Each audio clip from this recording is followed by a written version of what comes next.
കേരളം കണ്ട മികച്ച ഭരണാധികാരിയും ആദർശശുദ്ധിയിൽ സ്ഥിരീകരിക്കപ്പെട്ടവനുമായ ശ്രീ ഉമ്മൻചാണ്ടി എന്ന ജനനായകൻ്റെ ദീപ്തമായ സ്മരണയ്ക്ക് മുൻപിൽ പ്രാർത്ഥനയും ആദരവും അറിയിച്ചുകൊണ്ട് തുടങ്ങട്ടെ. അദ്ദേഹത്തിൻ്റെ ദീപ്തമായ ഓർമ്മ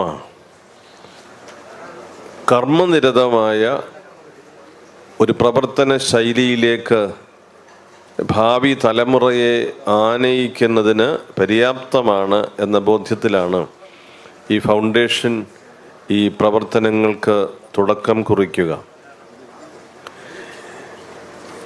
ഉമ്മൻചാണ്ടി സാറിനെ സംബന്ധിച്ച് എൻ്റെ മനസ്സിൽ നിങ്ങളോട് പങ്കുവയ്ക്കുവാൻ ആഗ്രഹിക്കുന്ന 3 ചെറിയ ചിന്തകൾ. അദ്ദേഹം എല്ലാ മനുഷ്യരുടെയും എല്ലാ വിഭാഗങ്ങളുടെയും ഒരു സ്നേഹിതൻ എന്ന നിലയിൽ വ്യാപരിച്ചയാളാണ്. മതവ്യത്യാസമില്ലാതെ, ജാതി വ്യത്യാസമില്ലാതെ, രാഷ്ട്രീയ വ്യത്യാസമില്ലാതെ അനേകർ അദ്ദേഹത്തിൻ്റെ സതീർത്ഥ്യ വലയത്തിലായിരുന്നു. നമ്മെ വേർതിരിക്കുന്ന വിഭാഗീയത ഏറ്റവും തീവ്രമായി അനുഭവപ്പെടുന്ന മേഖലകളിൽ പോലും അദ്ദേഹം എല്ലാവരെയും ചേർത്ത് നിർത്തിയിരുന്നു എന്നുള്ളത് അദ്ദേഹത്തിൻ്റെ സവിശേഷമായ നേതൃവൈഭവമാണ്. An outstanding leader has certain outstanding qualities in life. ജീവിതത്തിൽ എടുത്തു പറയത്തക്ക ചില മൂല്യങ്ങൾ ഉള്ളവനാണ് സവിശേഷമായ നേതൃനിരയിൽ ശോഭിക്കുക. A man for all communities. Oommen Chandy sir എവിടെ ചെന്നാലും ആളുകൾ അദ്ദേഹത്തെ സ്വന്തമായി കരുതിയിരുന്ന വ്യക്തിത്വമാണ്. അതൊരു ബലഹീനതയല്ല, അതൊരു ബലമാണെന്ന് തിരിച്ചറിയുന്ന സമൂഹമാണ് കേരളത്തിന് ആവശ്യമുള്ളത്. എൻ്റേതുപോലെ മറ്റുള്ളവരുടെ വികാരങ്ങളെയും വിശ്വാസങ്ങളെയും ബഹുമാനിക്കുന്ന ഒരു മനസ്സിൻ്റെ പാകപ്പെടുത്തലാണ് മനസ്സിൻ്റെ ബലം. അതാണ് പക്വത എന്ന് തിരിച്ചറിയുന്ന ഒരു കേരളമാണ് നമുക്കിന്ന് ആവശ്യമായിട്ടുള്ളത്. മറ്റൊരു കാര്യം, എ ഡ്യൂട്ടി ബൗണ്ട് മാൻ. ജോലി ചെയ്ത് തീർക്കുന്നതിന് ഇതുപോലെ തൻ്റെ ആരോഗ്യവും സമയവും മാറ്റിവെച്ചിട്ടുള്ള ഒരു നേതാവ്. ഈ നേതാക്കന്മാരെല്ലാം ഇവിടെ ഇരിക്കുന്നവരെല്ലാം നല്ല ജോലി ചെയ്യുന്നവരാണ്. പക്ഷെ എന്നെ അസാധാരണമായി അത്ഭുതപ്പെടുത്തിയ ഒരു കാര്യം, ഡൽഹിയിൽ നിന്ന് തിരുവനന്തപുരത്തേക്കുള്ള യാത്രയിൽ ഉമ്മൻചാണ്ടി സാറ് ഫ്ലൈറ്റിലുണ്ട്. അപ്പം ഞാൻ അടുത്ത് ചെന്നു സംസാരിച്ചു. അദ്ദേഹത്തിൻ്റെ മുമ്പിൽ അദ്ദേഹത്തെക്കാൾ ഉയരത്തിൽ ഫയലുകൾ ഇരിപ്പുണ്ട്. അപ്പോൾ കൊച്ചിയിൽ വന്നൊരു 30 മിനിറ്റോളം ഹോൾട്ട് ഉണ്ടല്ലോ തിരുവനന്തപുരത്തേക്ക് വരാൻ, പഴയ ആ ഫ്ലൈറ്റിൽ എയർ ഇന്ത്യയുടെ. ഞാൻ ഇടയ്ക്കിടയ്ക്ക് അദ്ദേഹത്തെ നോക്കും. അദ്ദേഹം ഒപ്പിട്ടുകൊണ്ടിരിക്കുകയാണ്. കൊച്ചിയിൽ വന്നപ്പോൾ അദ്ദേഹം ഒന്ന് എഴുന്നേറ്റു. ഞാൻ ചോദിച്ചു, ഫയലൊക്കെ ഒപ്പിട്ട് കഴിഞ്ഞോ? ഇവിടം വരെ ഉള്ളത് തീർന്നു, അടുത്തത് ഇനി എടുക്കണം. അക്ഷരാർത്ഥത്തിൽ ഡൽഹിയിൽ നിന്ന് കൊച്ചിയിൽ വരെയുള്ള സമയത്ത് അദ്ദേഹം പ്രവർത്തന നിരതമായ ഒരു ലീഡർഷിപ്പ് നൽകി.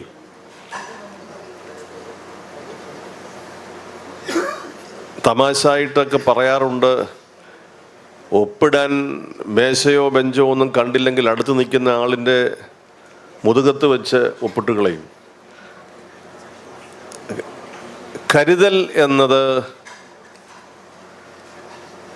വെറും ഒരു പുണ്യമായി പറഞ്ഞാൽ പോരാ. കരുതൽ എന്നത് ഒരു മനുഷ്യൻ്റെ പേഴ്സണാലിറ്റിയുടെ സ്ഥിരീകരിക്കപ്പെട്ട ഭാവമാണ്. എന്തു വന്നാലും അതിൽ കുലുക്കമില്ലാത്ത, മാറ്റമില്ലാത്ത ഒരു സ്വഭാവ പ്രകൃതിയായിരുന്നു അദ്ദേഹത്തിൻ്റേത്.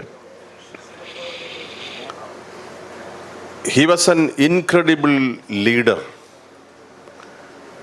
ഇവിടെ സൂചിപ്പിച്ചതുപോലെ 2 MLA-മാരുടെ ഭൂരിപക്ഷത്തിൽ അദ്ദേഹം നടത്തിയ ഒരു ഭരണം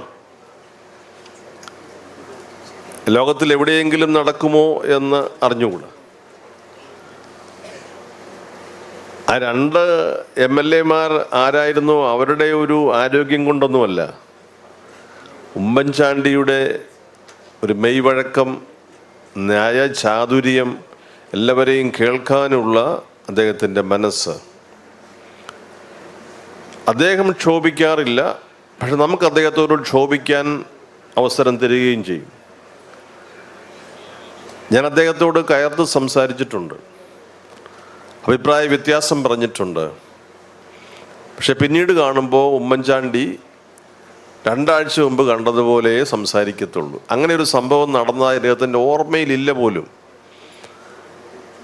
അസാധാരണമായ ഒരു വ്യക്തിത്വമാണ്. ലീഡർഷിപ്പ് എന്നത് നമ്മുടെ ചില ജീവിതത്തിൽ പുലർത്തുന്ന ക്വാളിറ്റീസിൻ്റെ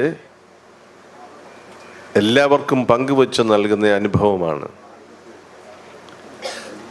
നമുക്കടക്കി ഭരിക്കാനുള്ള അവകാശമല്ല ലീഡർഷിപ്പ്, പങ്കുവെച്ച് കൊടുക്കാനുള്ള മനസ്സിൻ്റെ പക്വതയാണ്. ഉമ്മൻചാണ്ടി സാർ അത് കേരളത്തിന് നൽകി. സ്വാഭാവികമായി ആരോഗ്യമില്ലാതെ അനേക നാൾ അദ്ദേഹം കിടന്നു. കേരളം അദ്ദേഹത്തെ മറന്നോ എന്ന് നമ്മൾ സംശയിച്ചു. എന്നാൽ നാം കണ്ട കാഴ്ച അദ്ദേഹത്തെ തേടിയെത്തുന്ന ജനലക്ഷങ്ങളാണ്. പുതുപ്പള്ളിയിൽ ഇന്നും ആ ഖബറിൽ എത്തുന്ന ആളുകളുടെ എണ്ണം നമ്മെ വിസ്മയിപ്പിക്കുന്നു. എന്താണ് കാരണം?